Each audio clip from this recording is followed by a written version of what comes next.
of economically recoverable natural resources. And call upon the Prime Minister to give a speech now.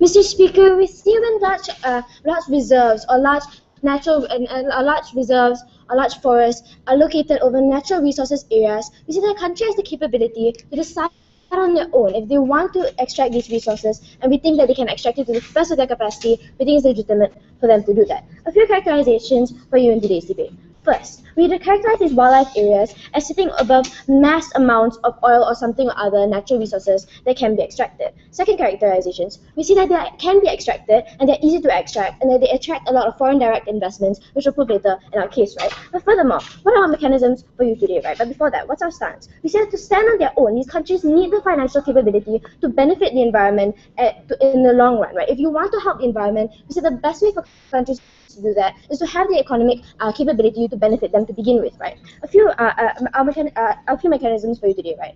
First, we see we're going to abolish protection in these areas, but we're not going to completely get rid of everything, all the reserves in this country, right? We see that we'll only get rid of them if they have a large amount of natural resources that they're sitting on top of, right? Second mechanism is that we're going to have people who can sufficiently see, sit down please, we can sufficiently see and research that they definitely have natural resources under there. We're not going to abolish things and we're not going to get rid of protected areas that don't have these to begin with, right? At third level, we say that these people, we said that we're going to still have environmental places. We're still going to have protection areas and these reserves, right? We're not going to abolish every single one out there, right? We said we're only going to abolish those that have natural resources under there and that can benefit the state more than the environment ever can, right? So as long as they don't have these things, we're not willing to take it. We say that we're still willing to protect the environment, but we think that to able to protect them to the best, we need is in economic development. Sit down, right? But we see that when they're going to bulldoze and destroy these forests and protection areas for economic development, we want them to follow international law, right? We want them to follow this kind of treaty set by the UN that says you have to follow a certain protocol to make sure that you don't have that many carbon emissions or that you don't harm wildlife to too much extent, right? So we're going to have these kind of protections in the area so we're able to ensure that we don't harm the environment too much, right? Two arguments for you today, Mr. Speaker, and many levels under that. First, on why it's legitimate for developing countries to prioritize eco-development over environmental issues, and second, how it's even better for the environment in the long run when these countries have the financial capability to support themselves and to support the environment. Before I move on, Shichin. So in countries like Iran, where there is no national reserve, that doesn't have any valuable resource within them, your paradigm doesn't protect the environment in these areas. Alright, so if they don't have a natural resource under there to begin with, why would they want to abolish these things to begin with? That's what we told you under our paradigm, right? If they don't have a natural resource under there, we don't think it's necessary for them to abolish it in the first place, right? But let's look at my first argument for you today, right? So why is it legitimate for these developing countries? Sit down, Ava, I just took one conclusion. We say developing countries rely a lot on natural resources to be able to economically develop themselves, right? We say that these countries need these things in particular, right? Countries that are developing countries, this is the natural resources are the only thing they can use to be able to develop themselves, right? The entire capability to develop themselves is contingent upon these natural resources that they can use to develop themselves, right? We give you the example of countries like Africa, where they are allowing people to kill certain animals to get economic returns, right? We see these kind of things are the same thing that we're doing here. We say if you have resources that have major driving factors for other foreign direct investments to come to your country, we still are fine with these countries sacrificing them to be able to get these things, right? But we see furthermore, we think that certain social economic policies within this sparking economy do not necessarily factor into these things if they are still developing and they need to prioritize economic development first, right? But we see furthermore than that, for the ability for them to extract what is in their land, we think that they have the ability to extract what is in their land because it's in their land to begin with, right? Because of the fact that it's in their country, they have the capability to do what they want to do with their country. And we think it's even better for them to actually follow this policy because it's creating a full cycle where they benefit their country at the end to begin with as well, right? But furthermore, we think therefore it's hard for developing countries to find any other way to be able to develop themselves. Because the fact that they're still developing, they're still so far behind, they need these kind of things to be able to develop themselves, set up markets to stimulate an economy and to create a stable economy. I took one from opening already. But on the second level, what is allowing them them to have these resources actually do, right? We tell them that it attracts foreign direct investment and multinational corporations, right? Because in nature, right, these companies are profit incentivized. They need these kind of natural resources. They want this kind of natural resources. And we think when you allow them to come in, you do a few things, right? They're very much likely to be attracted to these kind of things. Sit down about it, one of the Mathis argument. They're very much likely to want to attract these kind of things. They are very much likely to be attracted to these kind of things and want to do something with them, right? We see that foreign direct investments are very important and cannot exist without a large attraction, which these things are, right? So we see even furthermore, what does FDI do for you, right? They bring foreign investment, one, and also they allow money to flow in. So what happens when you allow money to flow in? Two levels under that. You increase your GDP, which is something that a country needs. And second of all, you also allow more jobs for people to be hired. And when you allow people to be hired, you allow them to increase spending and you allow other people to get money in return. This is a full economic cycle that benefits the country as a whole. But thirdly, how do you stimulate a market in these kind of circumstances, right? Because when you stimulate, it stimulates a market whereby you can extract things and bring technology that can help your extraction to begin with, right? You see, we can do things like good manpower. You can experience workers that can help in your country in itself, right? This is how you enable them to have safe extraction as well when they're extracting these resources. We think it's beneficial there. But on the fourth level, even if they can't have that much FDI, right? We say the government is still capable of using these resources however they want to do it. Even if opposition wants to come and say these foreign direct investments don't exist, we think that it still exists. They think that even if it doesn't exist, the government still has the capacity to do to benefit from this in the long run, right? But we tell you on the fifth level, you enable an exchange of technology, right? Where money comes in from the FDI and you increase as a whole to bring in more, and the money increases as a whole to bring in more technology that can help you with your extraction. The conclusion to this point is that economic development can and only will in developing ecology is contingent upon natural resources. Before I move on, Abel.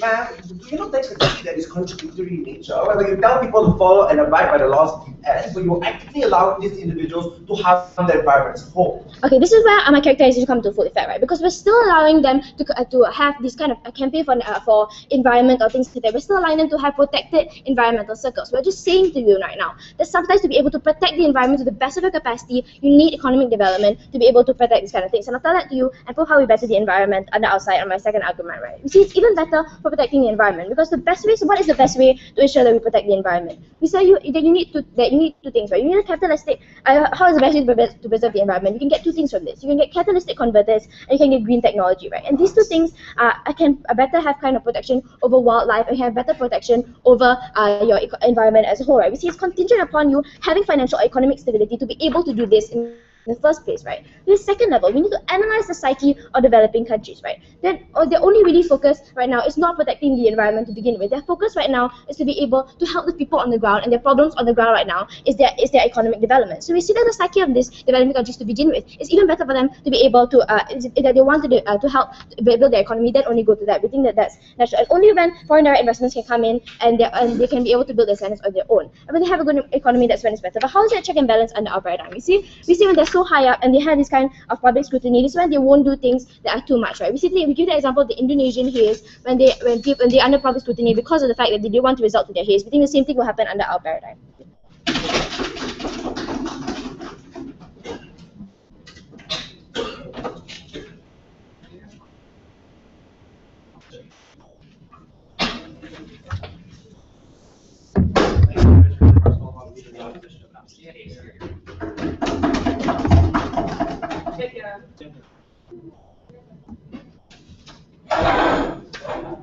Developing in an inhumane way is as good as not developing at all. The stance that side opening opposition would take is we're going to prove to you how this form of attraction that side opening government so dearly wanted is harming the development of their country. Secondly, we're going to prove how giving corporations this form of leeway doesn't necessarily allow them to expound technology or does not give them a reason to expand technology, considering they're already profit motivated. Before I move on to my two arguments, a few level responses. Because they told us that they will help this environment in the future. Firstly, it's improbable. Considering that these individuals, money cannot solve everything, we don't think that's something side government can naturally do. If these animals already suffer from severe damages, we don't think that your forms of recognition can help them in the future, considering a large groups of animals in itself help this. Yes, laugh. But secondly, they try to tell us that they can protect these corporations without resources. Right? We think this is also harmful, because if these areas are already without resources and these are only the national parks that you are going to salvage, this already shows the stances that side governments are willing to take within the scenarios. We don't think this gets the support of the people at the end of the day. But then she had two arguments on 5 levels. Firstly, why is it legitimate? She first told us that the developing countries are in need of all these forms of resources. Firstly, firstly, there's no link between giving them some form of need as to accountability in the future. That means if they have some form of need and they took that choice into sacrificing the forest at the end of the day or sacrificing the national parks, they cannot prove to us how they'll be more likely to use that money in the future to help the environment, or they're even condoning into using the environment technology for the future. But then secondly, they told us sovereignty, because if you have that form of resources, you should be allowed to use it within your country. That's the exact reason why we have this law in the first place, right? Showing that that environment in itself stands on its own. It doesn't mean that just because it's within your country, you can sacrifice it for your own better use. We need to protect the environment. It's something that needs to be salvaged at the end of the day. Sovereignty doesn't prove it at all. But then thirdly, the third and fourth level is about how FDIs come in, how attraction is necessarily good. There's a good cycle of money at the end of the day. Firstly, my second speaker will be talking more about how development doesn't naturally happen when you get bad form of recognition. But we will also say this form of attraction in itself creates some form of a bad form of influence within these areas. We don't think that FDIs are the good way to go, considering that you're willing to sacrifice all these forests for a greater good. But fifthly, she knows that you're unable to exchange the technology, because in the future, once you get this money, you can exchange the technology with the FDI. This is when you have a better flow of money. This is when you can save the environment. A very large form of a conclusion that they didn't manage to make, right? Because they're considering that these are people who are willing to sacrifice the environment in the first place. These are people who want to develop their country, and that's their only core purpose, to not care about the environment. Why would they exchange technology in the future? Why would they even care about building national parks in the future? We don't think that there's any forms of laws into condoning them to do so. But the second argument she told us, the protection of the environment, because this is that focusing on people's problems on the ground is the primary objective of what the government necessarily has to do. Under your paradigm, the people's problems on the ground will always be above the environment. It doesn't necessarily change at the end of the day. When you always actively prioritize the people instead of the environment, we think that that's when the severe harm comes. First argument, way that we have to protect the environment that cannot be monopolized by corporations. Why? Things like Kyoto Protocol, things like doing things in Copenhagen or even Brazil has always failed, because lobby groups in places like China always prioritize people or corporations over the environment in these instances. That's why we think that these national parks or these forest reserves are the only way to protect the environment in a way that corporations cannot take advantage of these situations, right? We can't do anything anymore. We think at best we need to salvage all these national parks, because that is not necessarily what we can do. This is how we can objectively protect the environment. When you allow corporations to monopolize all the resources that already pre-exist within these areas, and even in the future, that is when the necessarily harm comes, because that is when the environment is already run by corporations. That is when there's a severe harm towards the environment. Before I move on, closing. Before you run that argument, you need to prove the magnitude of the environment when it comes in place under your paradigm. We're going to prove to you how corporations in itself have a dire need to actually expound on technology in our paradigm as compared to your paradigm. That means corporations are most likely to benefit even more in our paradigm, and so is the environment, as contrast to government's case. Secondly, we can't let corporations take these forms of monopoly, because taking control of what's left is taking away the protectionism that we naturally have on these forms of nationalism. That's the debate, guys. You guys got it wrong. We need to protect these national reserves, because this form of protectionism is the only thing that we necessarily have left for the environment. This is the only thing that cannot be swayed by corporations, and corporations can't buy from the government necessarily, right? But can you compensate from the future? This is a vague assumption from side government, right? No, because firstly, the damage is already be considering these are industrialized based countries. If they are ever going to develop to their full strength, they will continuously damage the environment.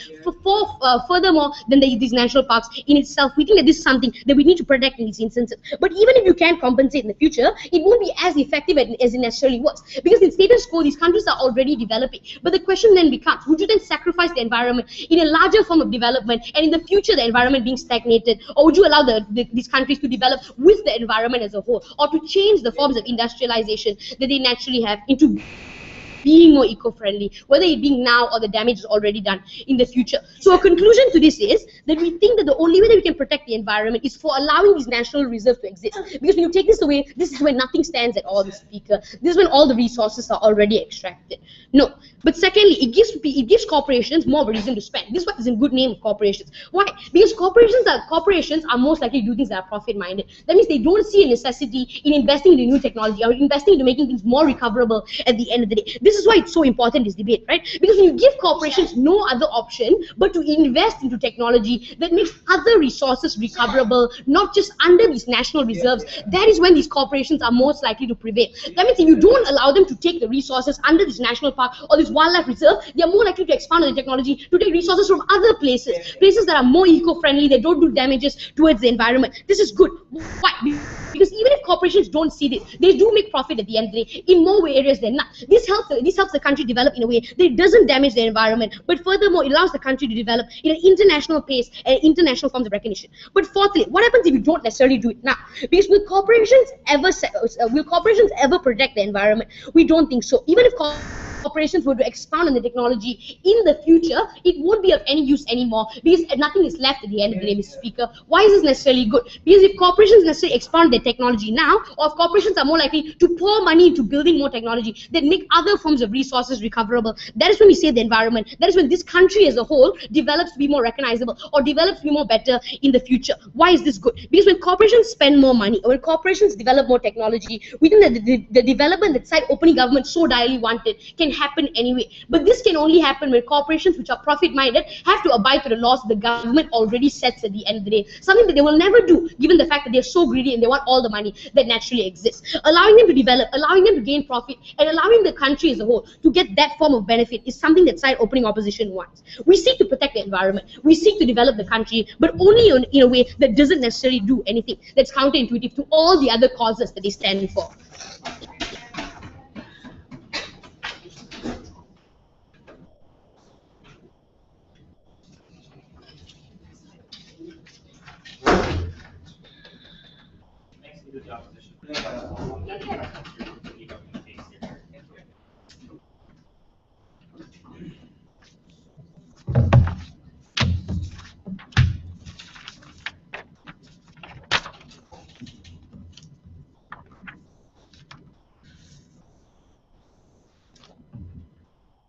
We found it very funny coming up from Kishan, saying that corporations are profit incentivized, therefore they're going to do anything they want to get those particular mineral resources. That means he didn't even listen to Atira's speech. But we told you that we're only willing to use that particular places that are proven to have a lot of resources and give them to those particular corporations. But moreover, they never prove on their side how in the interest of that particular country to do these things. Because we think that without that FDI, the country can never progress properly. They never were willing to engage on that argument.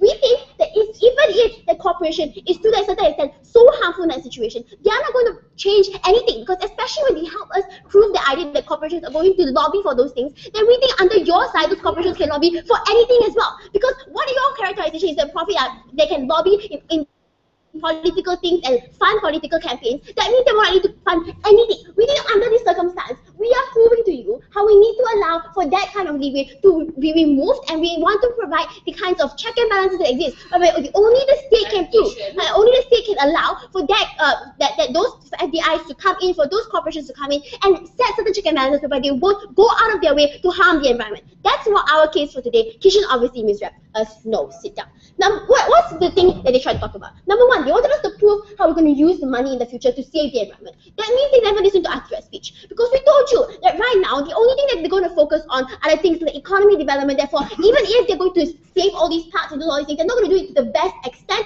because they don't have any check and balance within the system. We think when they get economy developed and they have that stability, that's when they are trusted more into the international sphere. That's when they are seen as someone that is able to have trade relations with. That's when they have a bigger name. We think that when they have a bigger name, it means that they're subject to the biggest public scrutiny when they don't protect the environment as a whole. That's the thing that will happen with the BP oil spill. When there's a country that is bigger in the public sphere and is able to be subject to environment in that status quo. That can only exist on our side when we make sure that they have a stable economy in order to be trusted into the international sphere in that circumstance. Prove yourself.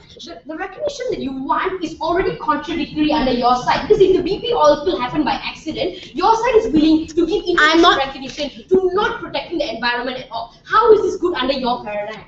The BP oil spill was an example of how, because British is a country that is so big in international sphere, therefore there was a lot of public scrutiny towards British because they had already a stable economy and they were trusted into the international sphere. Not about accidents, not about that. Secondly, the idea of money cannot solve all the problems.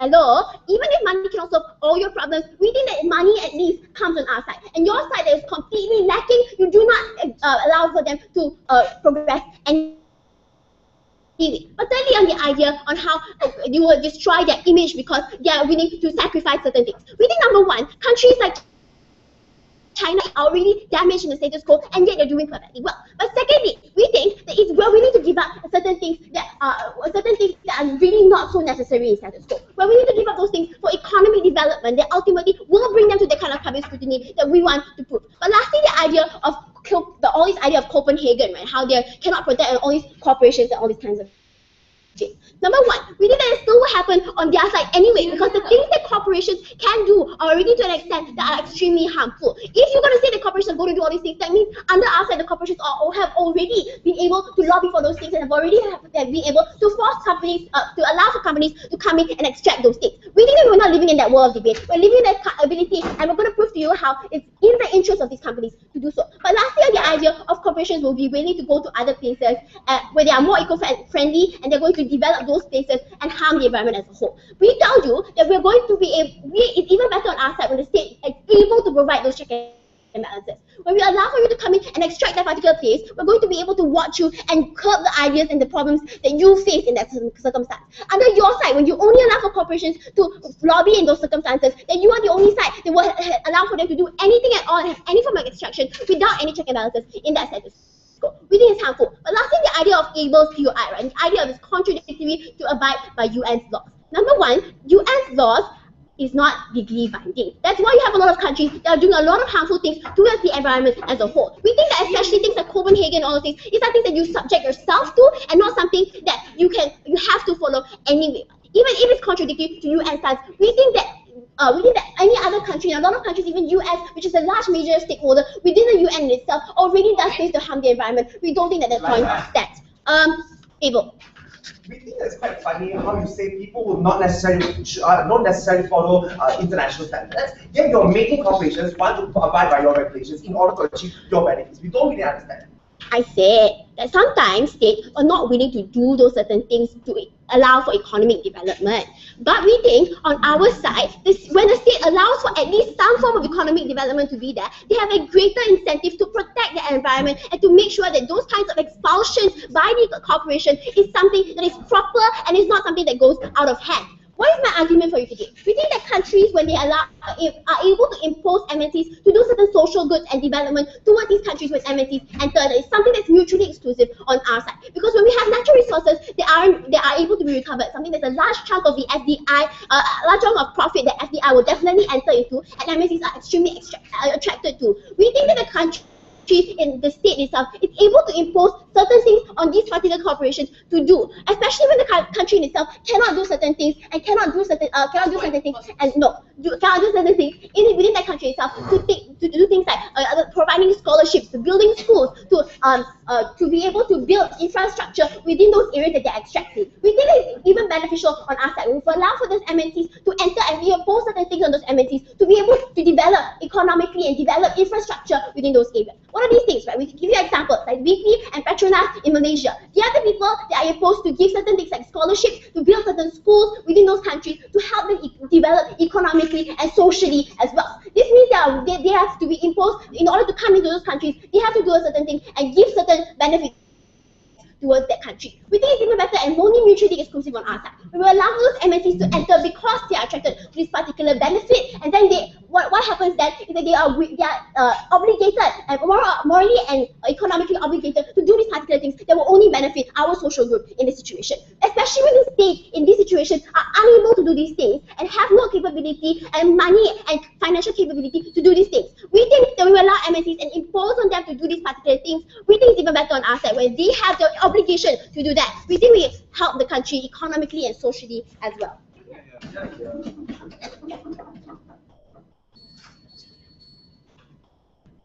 Thanks to Deputy Prime Minister for her remarks. Deputy of the Opposition. Yeah.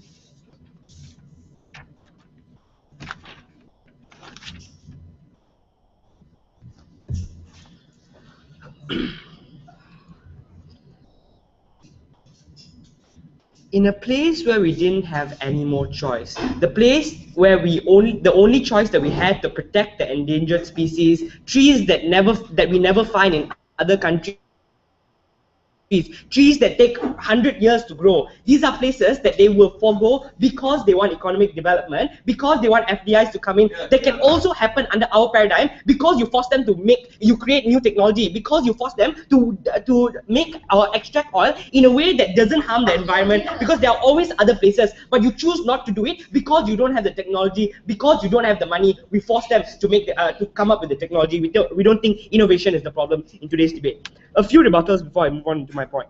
Firstly, what they told us that they talked about the idea of how if you only have a lot of oil and you only have sufficient amount of oil of natural resource, then only will go in. But exactly, if there are other places that have magnitude amount of oil, they won't do it because they don't have the technology and they don't want to spend the extra amount of money and come up with the technology, or it's just going to cost too much. But why? We think that corporations have that ultimate capacity, that they already have the amount of money, they already have the amount of research and development put into it. They're not dumb. Not that they can't do it, but you just don't force them to do it because you come up with this policy that will abolish national parks in order for them to exploit the national parks. That is when there is no incentive for corporations to come up with new technology, to come up with ways that they can develop the country or make them a better corporation in an eco-friendly way. We think that that's where they lose the incentive. In a world where we force corporations to make socially responsible decisions or environmentally responsible decisions, this is where it contradicts the whole level of principle of governments to even force them to care about the environment. Why would corporations want to care about the environment when you condone them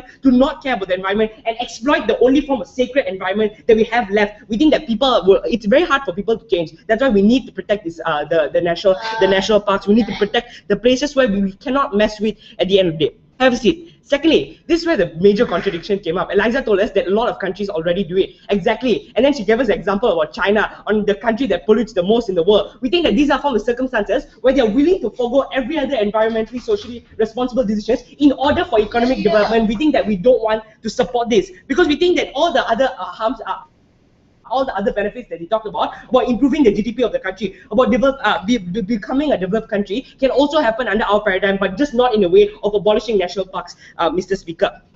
Secondly, they never told us a harm if we don't do it. They only told us benefits of what you can do that are not mutually exclusive, that also can happen under our paradigm, and why they don't say that why they don't say out any different benefit, because we think that the benefits still exist. Yes, Liza. So in the circumstance when the only place that they can make snacks are in those areas, how will you do that? If that's not the circumstance, that's not the debate. You're scrolling the debate. The debate is about there are two different places, there's same amount of oil, but you cannot take it from SSG, but you can take it from Shah Alam because you have that amount of technology, because you have the amount of money, and to take it from SSG, you don't have the money and you don't have the technology. We force them to take the oil out of SSG and force them to come up with the technology that can take out the natural resource from there. This is what they never argued. They ignored in today's debate because they thought our only option was to fund from natural parks. We already let them do it in the seas. We already let them do it in every other place. Why would we also forego the most sacred part of our environment, the natural parks, the most sacred part of our environment that we cannot help to forego in today's debate?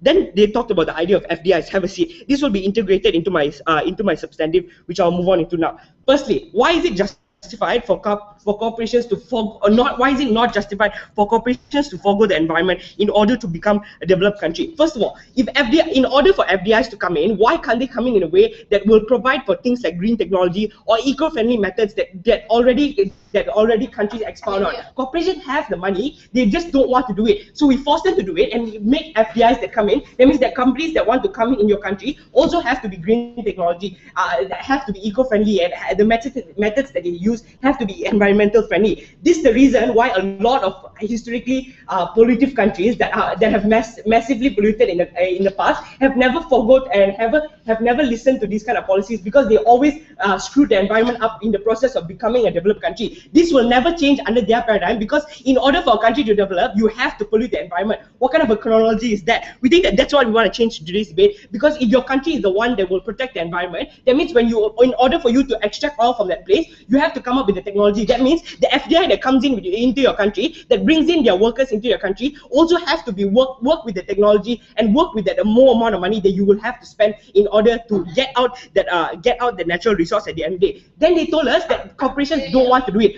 Obviously, corporations want to do it. There are two places that they can get oil from. Obviously, one of the places now you force them not to get oil from. Obviously, they will opt into the other place to get oil because they are naturally profit driven, and the problem isn't technology. Have seen let's take examples of China and India, where a lot of corporations are pulling out from FDIs in their country because of the high level of pollution and non-environmental friendly policies. We think that developing countries forgo the environment under their paradigm because they don't allow what's the point of being eco-friendly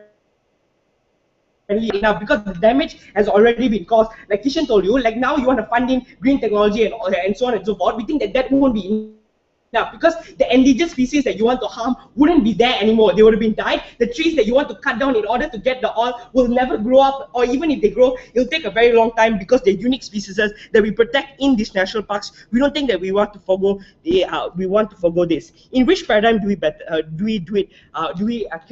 carry this out better? We think in a paradigm where we have the money and we force them to create the technology and be environmental friendly in the first place, or in another paradigm where you make them be complacent about the environment, where in a country where you force them to have things like eco-friendly products or things that are eco-friendly, and then you also tell them that it's okay, go and exploit all the oil that we have in the national park. We think that that's a contradiction that they create. In a world where we are pushing for more environmentally responsible actions by corporations, why must we let them pollute the most sacred part of our environment? We think that the reason why we have national parks is if we don't have it, people will also screw up there. People will also exploit there. This is the part that we want to protect the most, because it's very hard to change people's minds. It's very hard to force people to like the environment, so the government has to do it for them. We think that you can't even pass through the national park, you can't even do anything in the national park more than just sightseeing. We think that that's the form of secrecy that we want within the environment. That's the only place that we can show them how nice the environment is. This, under their paradigm, these are all things that will never be existent because you already harmed the place, because you already cut down all the trees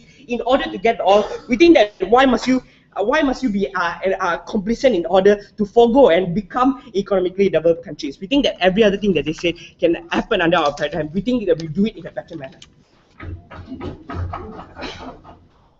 Thanks for that. Member of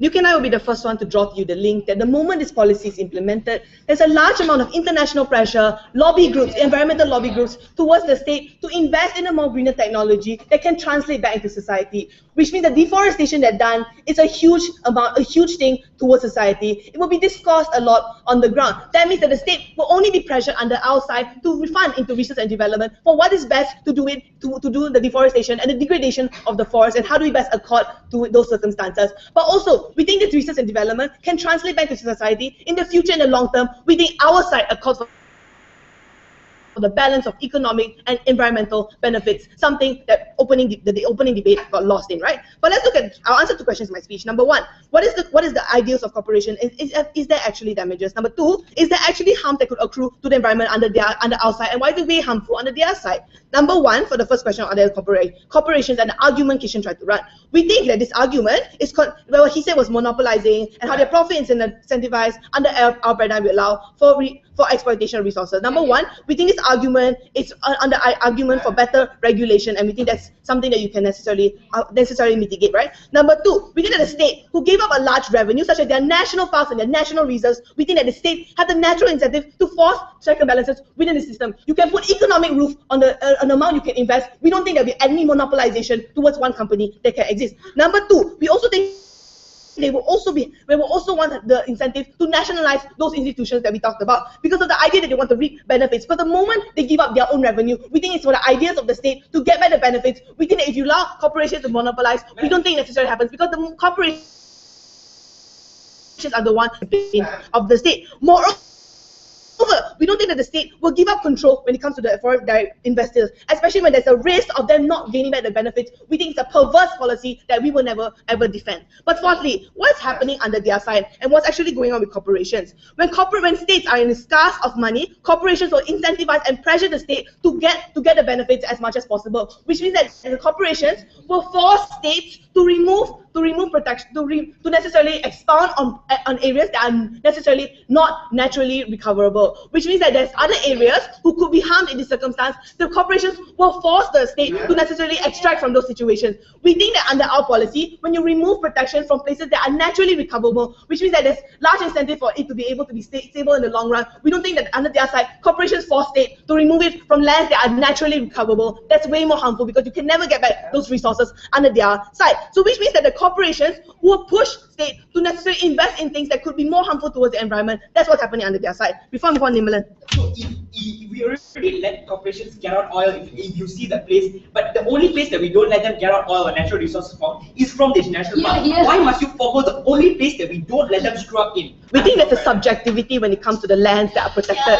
Right now, there's lands that's protected because they're naturally recoverable. They're non-naturally recoverable. But then there's lands who are naturally recoverable and there's nothing put upon them. We think corporations will force states to invest in those areas. That's way more harmful because you never get back the resources. It's way harder for animals than sit down. Number one, is there actually harms that's existent? Kishan told you that we think that places that has naturally recoverable resources. We don't think it's true. We think these are large countries. There will always be areas with non-naturally recoverable resources. There's a side of the country, there's oceans area, even isolated islands that we can expound on. Those things exist. Number two, what are the money that can be reaped under our paradigm? We think that the money that you reap from foregoing these national parks is not very little. There's a huge possibility for you to transfer all the animals that Nimilan wants to places that are more conducive for them, and we are more than willing to do that for two reasons. Number one, the possibility to invest in those areas in the national parks. But number two, when there are places that are available, we think that it's better under our side. But thirdly, why is it better for us to invest in those areas instead of naturally recoverable areas, right?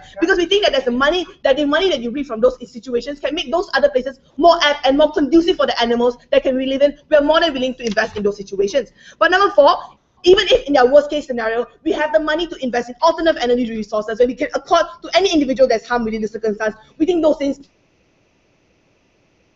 energy resources because you have the money to, and the money doesn't exist under their side, which means you can translate back those alternative energy resources to individuals on the ground. Society can reap those benefits as well. But let's look at my extension for today. Number one, we think that there's extreme pressure on the state to push for greener technology under this circumstance. Before I move on closing.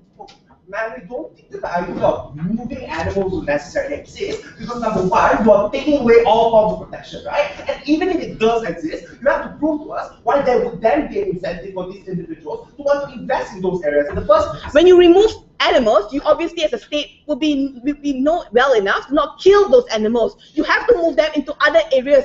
Other areas can be more conducive when you have the money to invest in those areas. We think it's not mutually exclusive under your side. What is my extension for you today? Number one, we think that the removal of protection is a huge implications to the environment, which leads to the reaction of three different parties. Number one, self-proclaimed environmentalists on the ground. Number two, large environmentalist lobby groups. And thirdly, international pressure, especially when the UN created the Kyoto Protocol. When by offset, there will be no proper purpose. We don't think so, especially when there's huge reaction from those situations. Number two, we also think that the state will largely push to invest in greener technology for the destroying of this forest. What do I mean? Number one, for two reasons. Number one, the capability of the state to do so. Because of the possibility to invest, which means that we can get the money back. In the long term, we think the state is more than willing to do so. But number two, it's impossible to carry out this policy without the support from the ground. The moment you are in fear of backlash that could happen from environmentalist groups that could stop this policy, the state has to moderate themselves when it comes to deforesting this forest, right? Which is extremely important for us. Because thirdly, we think that mediation happens with greener technology in deforestation. We draw to you parallel as the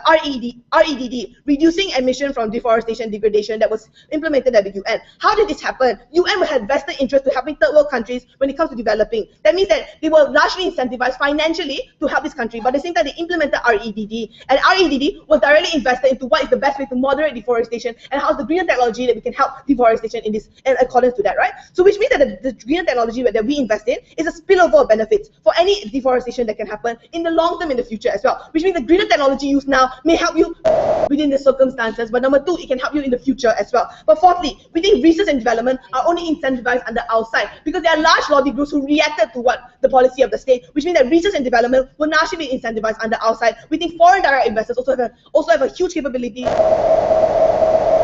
to do those. Number one, ensure no unforeseeable damages towards the country and how we can best mitigate it. But number two, research and development also to help to ensure that there's stability of the people on the ground and there's no harms accrued to them, even the animals in this circumstance. Research and development is helpful because it can translate back to society. You can use in other institutions, other implementation of policies that could happen under our ground. Our side accords to two things. Our side accords to the balance of environmental and economic benefits. It never incentivizes under their side. When states are extremely poor and corporations force them to invest in things that are more harmful, we will never defend that. Next member of the remarks, member of the opposition, to extend opposition's case here.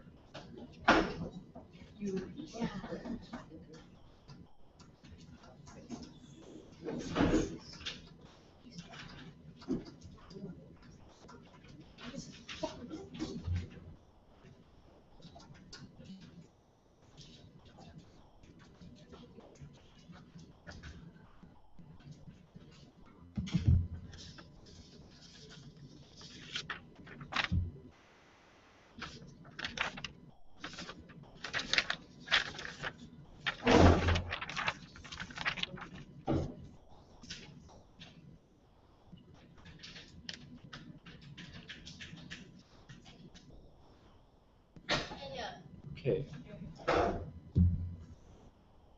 We need to move away from trying to harm the environment because there's some sort of benefits, and then keep on trying to mitigate those harm. We think it's much better on the opposition side when you don't even create this harm in the first place. Coming from opening opposition, they basically said that corporations were more powerful than the government. We from closing opposition are going to tell you how it's so harmful for people on the ground, how when you harm the environment, you not just harm all those in the environment, you harm all those people who live in this environment, all those citizens that are under your protection. You are harming those people. That's extremely bad. We on side covering government cannot stand for it. Before I go into my two extensions, I have a couple of rebuttals. Firstly, towards opening government, they basically they gave us two things, right? They said that developing nations need to increase their economic development, and after that, they will use this money to develop to protect the environment, right? Three responses. Firstly, they need to concede to the harm to the environment. These sorts of irreversible harm, such serious harm, such as when you remove the protection, protection from our wildlife reserves, right? There are endangered species in there. Once those MNCs get in and they clear the place, when these people lose their habitats, all that, right? Then these endangered species will die. And then this kind of irreversible harm to the environment cannot be mitigated at all. We think it's much better that you protect them and doing them in the first place. Stick down, right? But even if you say that money is so important toward this developing nation, we tell you we can give them developmental aid. We can give them financial incentive to protect the environment. We can help them because these developed countries always sacrifice their environment, right? We think that they can use the development to help these developed countries protect their own environment and develop at the same time. But thirdly, because they said that after this developing nation develop, they will then protect the environment. Firstly, we tell you there's no guarantee that they will do that, right? Let's look at developed countries now. Let's take the US, for example. What's the most developed country? What is the primary source of their spending? They're spending it on military funding, right? We don't think that environmental protection is such a high priority in developed nations in and of itself. That is why when developing nations do become developed, there's no guarantee that they will prioritize environmental protection. We don't think that that's the case. Sit down. But coming from closing, right, what do they say? They said that the state is somehow very, very, very strong, that the states can control MNCs, that the state can transport endangered species to a safer place, right? First two responses. Firstly, How can you do that? Because when you remove the protection of all these endangered species, they're not protected. MFCs are free to go in and clear the place and harm those things and kill off those endangered species. We think that's that bad. But secondly, even if you do manage to transport all those endangered species to a safer place, we think it's much better that you protect the natural habitat and let those endangered species live in the habitat that they were naturally in. We think it's much better for the ecosystem as well. Hold on, please. Secondly, they talk about how the government will be incentivized to develop green technology. What incentive is there? Multinational companies already make lots and lots of profit with the technology they currently have. How is it when you remove the protection? Sit down first. You remove the protection and let them go in. How is that incentive for them to improve their green technology? We don't understand this. Wait. But secondly, right, we tell you that green technology is much more expensive than conventional technology. This further makes them less incentivized to do so. We need to focus here on the government making choices not to harm the people, not to create the harm, and try to mitigate it. Before I move on, opening. The difference between developmental aid is that developmental aid only provides for things like infrastructure, but moreover, you create a reliancy on your countries. What happens if the country moves out in that circumstance? We think that when you use this development aid to develop the country, right, it's basically a source of income. You guys wanted to say that when you exploit the resources, you can get the income to develop country. We say if you give you this income, you don't need to exploit the resources. You can save the environment and develop a country at the same time. Sit down. Coming from closing opposition, we have 2 points of extension for you today. Firstly, right, we're going to tell you how the trade-off of rights is an illegitimate choice. Governments cannot make this choice to harm the environment and the people on the ground. Secondly, we're going to prove to you how this policy is negating government efforts to protect the environment, how you weaken the legitimacy of these environmental protection laws when you willingly sacrifice environments in certain cases. Right. So let's look at this trade-off of rights. We think that the government cannot make this choice. They cannot pass policies that actively harm the environment and actively harm the people that live in, right? What kind of harm are we talking about? Because firstly, we have to understand why this wildlife areas, national parks are protected in the first place. They are protected from threat, right? They're protected from threats such as excessive logging, excessive resource extraction, because when these companies go in, they just want to get as much resource as they can. They don't really care about environmental protection, right? But secondly, it's also there to protect endangered species because these species are endangered. They're running out. People are poaching them, right? They're dying and all that because development removing their habitat. And if you remove the protection of these places, these endangered species very likely to go extinct. We think it's harmful towards the ecology of that. We think with this kind of harm, the government cannot make the choice to harm the environment. But furthermore, right, we think that you're going to harm the people on the ground. Sit down. The most important harm we're talking about is that you reduce the aggregate quality of life of the citizens on the ground. You create lots and lots of external health problems that were entirely preventable in the first place. We think this is so bad, right? Let's look at China, for example, since they like talking about China. Sit down. China prioritized economic development over environmental protection. Let's look at them now. Yeah, sure, they're a developed nation, right? They have economic development, all that, right? But let's look at tangible effects. When there's smoke that you can actually tangible, when there's this kind of smoke there, right? That is actually, it harms the social well-being of those people, right? Because respiratory problem, when there's water pollution, because there's things like cholera happening because the government did not strengthen environmental protection policy that much, we think is very harmful. So the conclusion of this argument is simple. We think that the government cannot make this sort of illegitimate choice because the government is not justified to do so, to harm those people on the ground. But secondly, we think that you would weaken the legitimacy of current environmental protection laws because you are making this choice to harm the environment in the first place. You contradict previous efforts and other current efforts to protect the environment. You weaken the legitimacy of those laws. For example, poaching, right? Harming the environment to get money. We think under this case, people who look to the government for legitimacy, who look to the government as an overarching benefactor, right? These people will be more incentivized not to protect the environment so much because they feel that the government themselves is weakening the legitimacy of those environmental protection laws. We coming from closing opposition, we think that the government cannot make a choice to actively harm the environment, to actively harm the people on the ground. We are extremely proud of both. Thank you.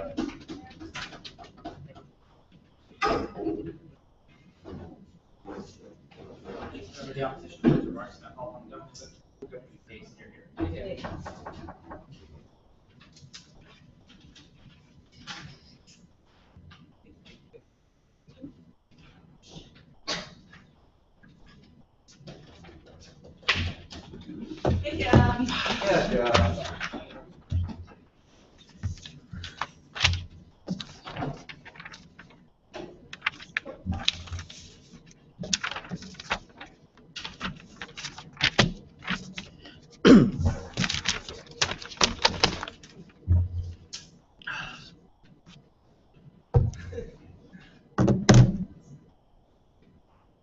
It's harmful and contradicting for side opposition to argue on the basis that we need the more regulation of the state to stop these corporations from coming in. And at the same time, they say that the corporations can monopolize those resources for their own convenience, right? We really see that all their arguments are contingent upon the idea that all these are nationalized. If the harm really is there, then it should be nationalized, right? They didn't prove to us any reason why these corporations have more monopoly or more autonomy over the government in the first place, right? We don't think that really we don't think that really we don't really understand what they're coming out from that side, right? Look, we really proved to you why there's a much viable prospect that the states are incentivized to maintain regulation, right? Because they obviously didn't listen to that speech. What she said is that the main incentive is that if you face the public scrutiny, then you obviously want the support of the people on the ground in the first place, right? Based on that speech, we really proved to you how that when you get these people's support, right, you get economic benefits. When you get better economic benefits, and the pressure on the ground incentivizes you to use more eco-friendly ways and incentivize you to do greener ways, right? Because if you continue to use more inhumane ways and don't care about the environment whatsoever, that's when other people wouldn't want to be incentivized to come into your place whatsoever, and that's when people wouldn't want to come.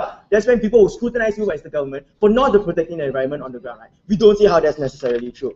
And then this is something that sit down, everyone, just sit down, jeez. Okay, this is what she said, but they didn't respond to whatsoever, right? We already said that we are the only side who fights for moderation of both economic development and environment protection, right? They've already said that the states are lacking resources already. That's why they are developing in the first place, right? Therefore, we see that corporations are the ones that the states force. That corporations are the ones the states wouldn't want the corporations to come in the first place, right? Because the government will obviously want to reap the benefits themselves and give it to the people on the ground, because the corporations don't give the benefits back towards the people in the first place and as much as to these people, right? We see to get money, right? We use way more harmful stuff, right? Because it depends on the subjectivity of the land, and we see that the main reason that they go for this particular place is because other places itself doesn't have as much oil. So under their paradigm, when they can't expand on this place, they expand on 10 other forests just to get as much amount of oil or resources as this particular place. Meaning that one forest, this sanctuary that's protected, there's so much amount of oil. Then, since they can't take it under their paradigm, you go for 500 other forests or other places who have such little oil to get as much as these places, right? We see that under their paradigm, the harm of it is 10 times bigger. They will expand more forests, and that we see that that's not a good thing to do, right? What are the 3 issues in today's debate? Oh wait, no, I'm not done yet. Sit down. On our policy, right, we see that lobby groups, when they see that this particular government isn't catering towards the environment, that's when these lobby groups will lobby even more and go against the government, indoctrinating and telling other people that this government is harming you and this government isn't doing well. Therefore, we see that this is the public scrutiny that these people face. That's the incentive for these people to do better ways. Because if they take the oil, they have money for the people. But then once they put catalytic converters or once they invest in greener technology, that's when everybody loves them, and that's when this nation can progress as a whole, right? We see that when we preserve technology and when we do this, we see that there's more research and development. This was the extension that they didn't touch on whatsoever. That when you get this research and development in the first place, that's when you do this forest thing better, you deforest this forest better in a more humane, environmentally friendly way. That's why it spills over to other forests where you can do it better, right? Under their paradigm, however, they don't give a damn about all these places. You just go to all the other small forests, take as much land as possible, and they won't face any public scrutiny since it's not protected, right? We don't see how their side falls. There are 3 issues in today's debate. Number 1, hold on. Is this a fair trade-off towards these people? That's their real extensions. And then another big issue, who protects the environment the best? But before I move on, Abel. So, if public scrutiny was so apparent in your state, right? Why do you then allow these governments to actively harm the environment if scrutiny was so important, if scrutiny was so present in the first place? Because they're not developed, right? Because they're not developed, that's the main reason why they need to do this, right? But the main reason, right, we balance it out. This is how we balance it out. We need economic development, therefore we take the resources. But we don't want to face public scrutiny. That's why we invest in more greener technologies. That's the balance that they need to come up with and they need to tackle, right? On the first issue, which is their extensions, on how is this a harm to, wait, no, before that, one clarification on the idea about animals and how we're going to treat them. Look, we're not going to take a tiger and put it in the swamp. What we're going to do is, we're going to take that tiger and put it in another sanctuary that doesn't have any resources and won't be expounded, right? We don't see how it's such a big issue. No government is going to say, it's going to deforest the whole thing and say, whoops, we kill all our animals, right? Obviously, they'll take care of the animals first, they'll transport it to a place that's perfect. No, sit down. On the idea of how is the main reason that it's,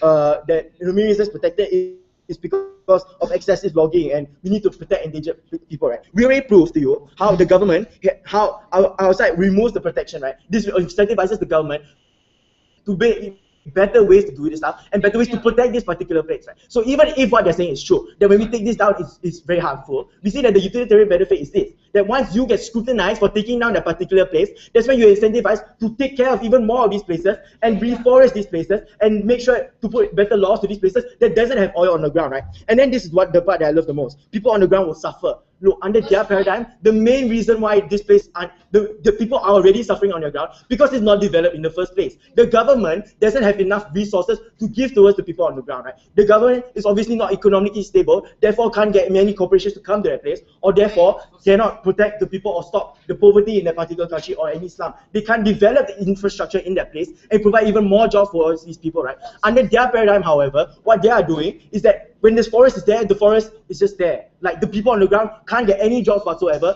and can't get even better places, right? We see that people on the ground suffer even more. What we do is that we protect the environment, but we still give the people the benefits on the ground, right? What was our extension that they didn't really touch about? Wait, first engaging on them. They say that we're taking away protectionism and corporations will take control. I already told you how that's an argument if it's not nationalized, right? There's an assumption as a whole that these corporations have a big place. They didn't draw the link. But under their paradigm, what you're going to do is focus on other forests where you take down even more forests that are unprotected to get the amount of oil that they could have gotten, right? But here's the thing, right? They say that now you'll be incentivized to go to the place where your resources are at. That's not particularly true. If it's that easy, they would have already done that. Because under our paradigm, right, if the corporation can get resources without touching this particular place that you love so much, they will go to other places. Wait, if you the place that society loves so much, that's when the people would love your eco-friendly place that doesn't touch our particular place and takes our place. Therefore, if you have the technology to take stuff without harming the environment, that will already been done, because corporations would love to be seen as the eco-friendly person who loves your forest and all. It already been done, right? We see that we are very proud to propose.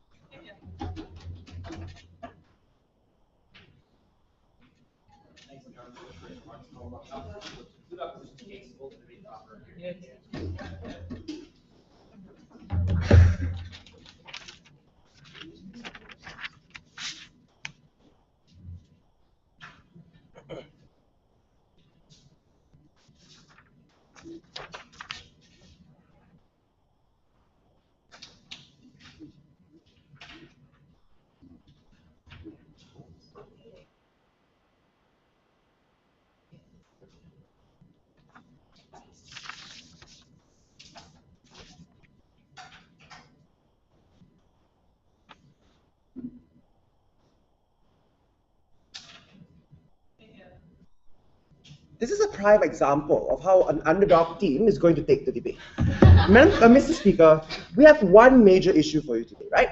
Which side has a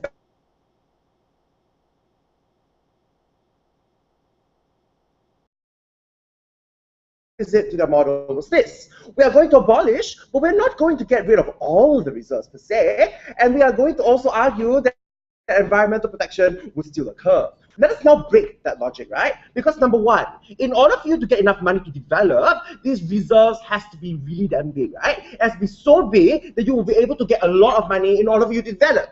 But the harm of that is this. The moment you have harmed such a large reserve to begin with, this is when you have even more harm towards the environment. And why is this so bad? This is harmful because such harms cannot be mitigated in the first place. These harms are harms that can never be compensated with money. You can never quantify the value of the harms towards the environment with financial use. We don't think that exists, right? Second, the second response to that was this. Even if we were to accept that that protection of the environment would still occur, we think that the only logic to that is this, that these reserves were not so big to begin with.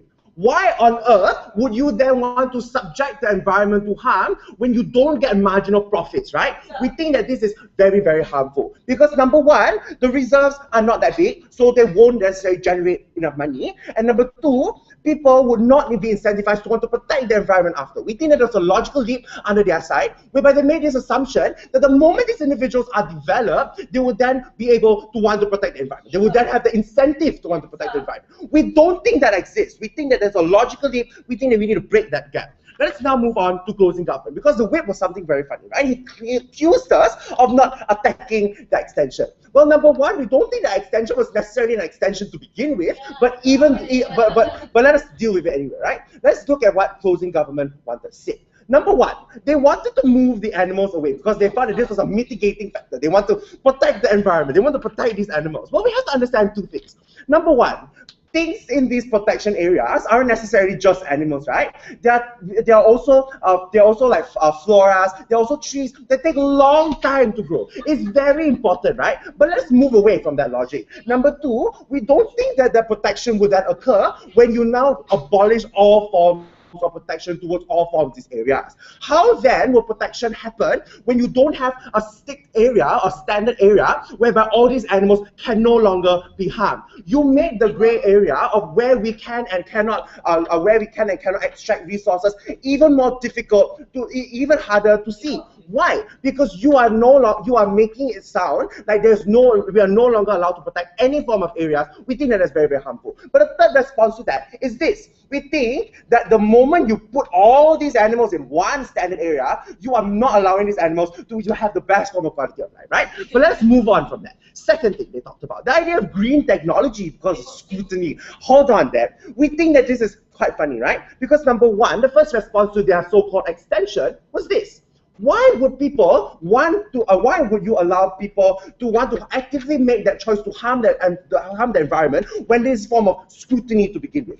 Isn't this then actively challenging the moral norms of the ground, actively challenging the moral perceptions of the people on the ground, right? We think that this is very, very harmful. We think these individuals would not necessarily be incentivized to then want to protect the environment because there's no longer incentives to do so. We think that these individuals would then be, we think that incentives for green technology exist under our side, right? Whereby these individuals have already been present with all the money they can get with the technology present. We think that is important. Sure then. Once everyone is enjoying your speech, we told you, environmentalist lobby groups know that you are harming the national reserve and forest that they love so much. Corporations will incentivize states to make money, to invest and deforest other areas that are more secluded, that are not in environmentalist lobby groups' interests. So your logic to that, let's make everybody angry, then let's stop our actions. We think that that's quite funny, right? Because if your logic was that, let's make everybody on the ground pissed at us so that we change our ways, we think that that's quite funny. Let's move on to this very small idea of nationalization, because we think that that's what the whip tried to talk about. We think that you just deal with this, right? Because we think that nationalization is very harmful. Because number one, the state now legitimizes the very act of exploitation towards the environment. Because now it is owned by the state. The state themselves now say that we no longer need to protect. And this leads us very nicely to what my extension speaker talked about. We think that the incentives won't necessarily exist, especially those people who look to the courts for legitimacy, right? Who seek legitimacy from institution, right? In order for them to then validate their own actions. We think that it's very harmful when you mitigate all these incentives and when you mitigate this validation and legitimization towards these individuals who can protect the environment, who can then help the environment in that sense. We think that that's very, very important. Sure.